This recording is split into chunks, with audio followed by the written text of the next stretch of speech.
మనం కంచెల గ్రామం వెళ్ళడానికి కీసర దాటిన తర్వాత ఒక బ్రిడ్జ్ వస్తుందండి. ఈ బ్రిడ్జ్ని కీసర బ్రిడ్జ్ అంటారు, లేకపోతే మునేర్ అని కూడా పిలుస్తారు. ఈ బ్రిడ్జ్ దాటిన తర్వాత లెఫ్ట్ సైడ్ ఒక రోడ్ వస్తుంది. ఆ రోడ్డు నుంచి కంచెల గ్రామం మనం వెళ్ళొచ్చు అనమాట. ఇదిగో ఫ్రెండ్స్, కనిపించేది మునేర్ అనమాట. ఇది ఎండాకాలం వల్ల ఎండిపోయి ఉంది. వర్షాకాలం వస్తే కనుక ఫుల్ వాటర్ ఉంటాయి దానిలో.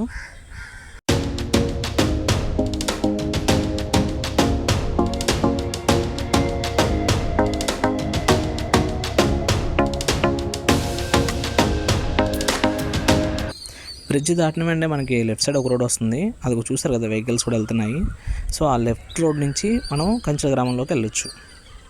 దిగిన వెంటనే మనకి కొన్ని ఇల్లు అయితే కనిపిస్తాయి, 4-5 ఇల్లు. దీన్ని కూడా కంచెలనే అంటారు,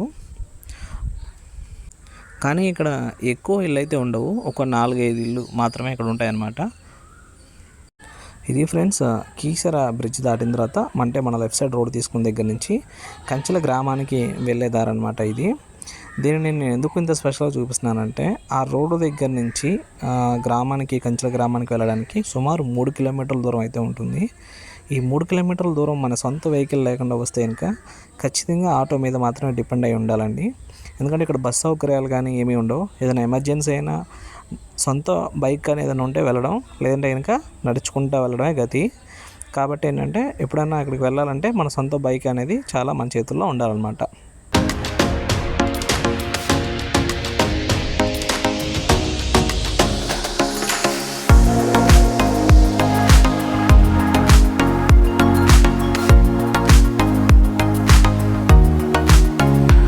ఇదే ఈ ఊరు బస్ స్టాండ్ అండి.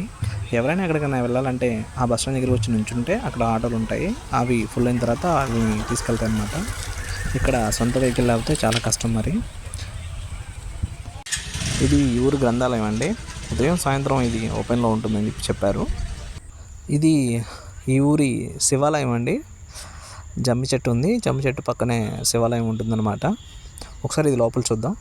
ఇదిగోండి శివాలయం ఎంట్రన్స్ ఇలా ఉంది. ఆలయం ఎంట్రన్స్ ఇలా ఉందండి. లోపల చూపిద్దాం అనుకున్నాను. లోపల ఆలయం అనేది మూసివేసి ఉన్నది.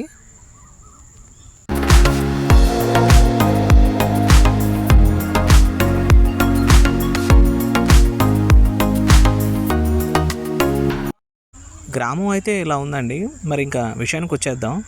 కంచెల గ్రామం అనేది పూర్తిగా వ్యవసాయం మీద ఆధారపడిన గ్రామం అండి.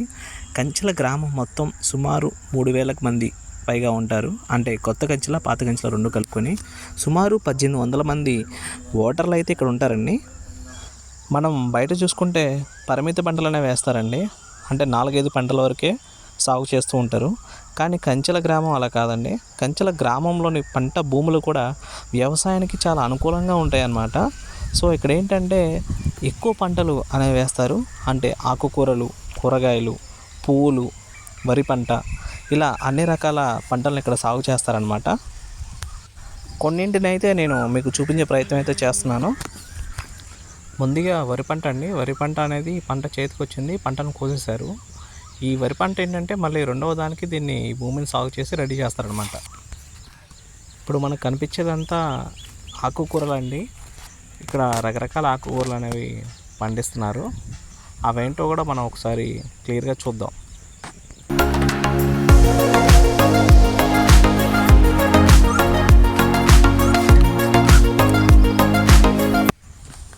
ఇది గోంగూర అండి. ఇది మనందరికీ తెలిసిన ఆకుకూరే. చూసారు కదా, చాలా ఫ్రెష్గా ఉందన్నమాట. ఇక్కడ ఇదంతా మనకు కనిపించేది అంతా ఏంటంటే గోంగూర తోటని ఇలా ఇక్కడ వేశారు. ఇక్కడికి మనం డైరెక్ట్గా వచ్చి కొనుక్కుంటే చాలా తక్కువగా వస్తుందండి. రైతుకు కూడా గిట్టుబాటు ధర అనేది దొరుకుతుంది. ఏమైనా ఫంక్షన్లు ఉన్నా ఏమైనా కానీ మనం డైరెక్ట్గా ఇక్కడికి వచ్చి కొనుక్కోవచ్చు అనమాట. ఇదిగో ఫ్రెండ్స్, ఇదైతే తోటకూర అనమాట. తోటకూర కూడా చూశారు కదా ఎంత ఫ్రెష్గా ఉందో. ఇక్కడ ఆకుకూరలు అనేవి ఈ విధంగా ఇక్కడ పండిస్తారు. చూడటానికి కూడా చాలా బాగుంది. ఇది బచ్చల కూర అండి. చూశారు కదా ఫ్రెండ్స్, ఇక్కడ దొరకని ఆకుకూర అనేది లేదు. చాలా వరకు ఇక్కడ ఆకుకూరలు అనేవి ఇక్కడ పంటలు పండిస్తున్నారు, సాగు చేస్తున్నారు. ఈ చెట్టును అయితే ఒకసారి గమనించారా? ఇది చూస్తే మీకు ఏమనిపిస్తుంది? ఒకసారి దగ్గరికి వెళ్ళి నేను చూపిస్తాను మీకు ఇది ఏంటి అనేది. ఇది మన ప్రకృతి ప్రసాదించిన షాంపూ అండి. ఇది మన ప్రకృతి షాంపూ ఇది కుంకుడుకాయ చెట్టు అనమాట. చూసారు కదా కుంకుడుకాయలు ఎలా ఉన్నాయి అనేది.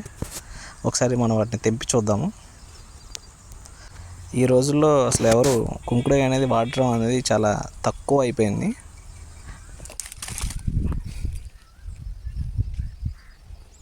ఇదిగోండి కుంకుడుకాయలు ఇలా కాసాయన్నమాట. చెట్టుకి చివరన కూడా చాలా ఉన్నాయి. ఇప్పుడు కొత్తగా పుట్టిన వాళ్ళకి కుంకుడుకాయ అంటే తెలియకపోవచ్చు. ఇప్పుడు మనం చూసేది సపోటా కాయలండి.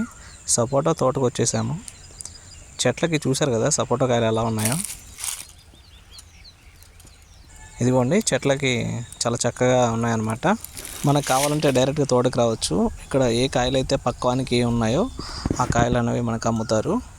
కాయ అయితే నేను ఒకటి కోసాను, ఇలా ఉంది, చాలా బాగుంది. ఇదిగోండి చెట్లకి చూసారు కదా గుత్తులు గుత్తులుగా చాలా చౌకగా అయితే వస్తాయి అన్నమాట. ఈ గ్రామంలో అయితే ఒక దానికి ఒక పంట మాత్రమే కాదండి, చెప్పాను కదా, రకరకాల పంటలు, ఆకుకూరలు, పండ్లు, పూలు అనేవి ఇక్కడ సాగు చేస్తున్నారు. నేను తిరిగి వస్తుంటే నాకు ఈ చెట్టు అయితే ఏదో కనిపించిందండి. నాకు ఈ చెట్టుని ఏమంటారో కూడా తెలియదు. కాయలు మాత్రం చాలా ఎర్రగా అంటే పింక్ కలర్లో అయితే ఉన్నాయి. ఈ చెట్టు చూడడానికి చాలా బాగుంది. ఈ కాయలను ఏమైనా పిలుస్తారో కూడా నాకు అర్థం కాలేదు. పక్కనే ఉన్న రైతు బాబాయిని అయితే అడిగాను వీటిని ఏమంటారని. ఆయన చెప్పారు వీటిని కలికాయలు అని అంటారంట. ఇవి చాలా పుల్లగా ఉంటాయి. వీటిని మనం పప్పులో వేసుకోవచ్చు అంటండి. పప్పులో విధంగా వీటిని మనం వేసుకుంటే పప్పు చాలా టేస్టీగా చాలా బాగుంటుందని చెప్పేసి అని చెప్పాడు. ఇక్కడ మేకల పెంపకం అనేది కూడా జరుగుతుందండి. మేకల పెంపకం అనేది సహజంగా అన్ని ఊర్లో జరిగేదే.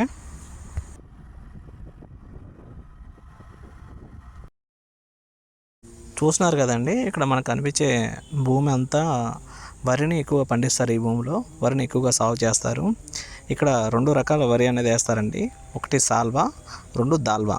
ఇప్పుడు సాల్వా అనేది పండించారు. సాల్వా పంట అయిపోయింది కాబట్టి దాల్వా కోసం ఈ భూముల్ని సిద్ధం చేస్తారండి.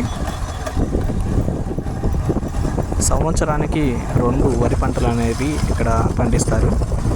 ఒకటి సాల్వాను, 2 దాల్వా.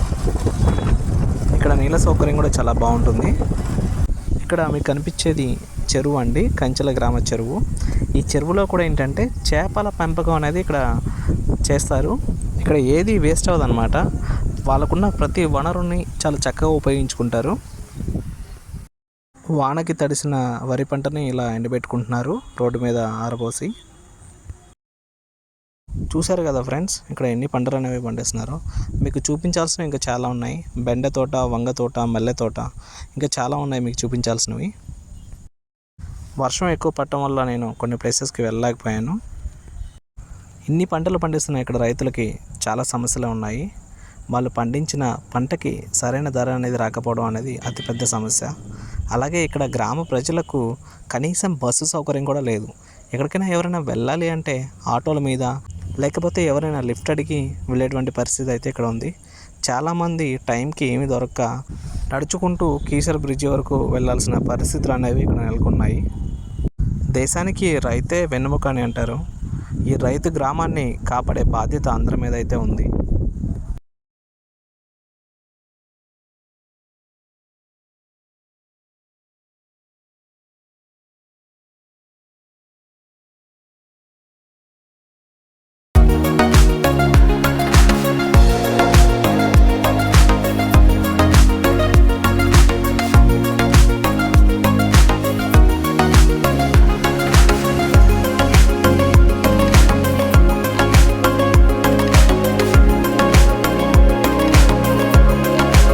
ఫ్రెండ్స్, ఈ వీడియో కనుక మీకు నచ్చినట్లయితే లైక్ చేయండి, షేర్ చేయండి, సబ్స్క్రైబ్ చేసుకోవచ్చు కదా.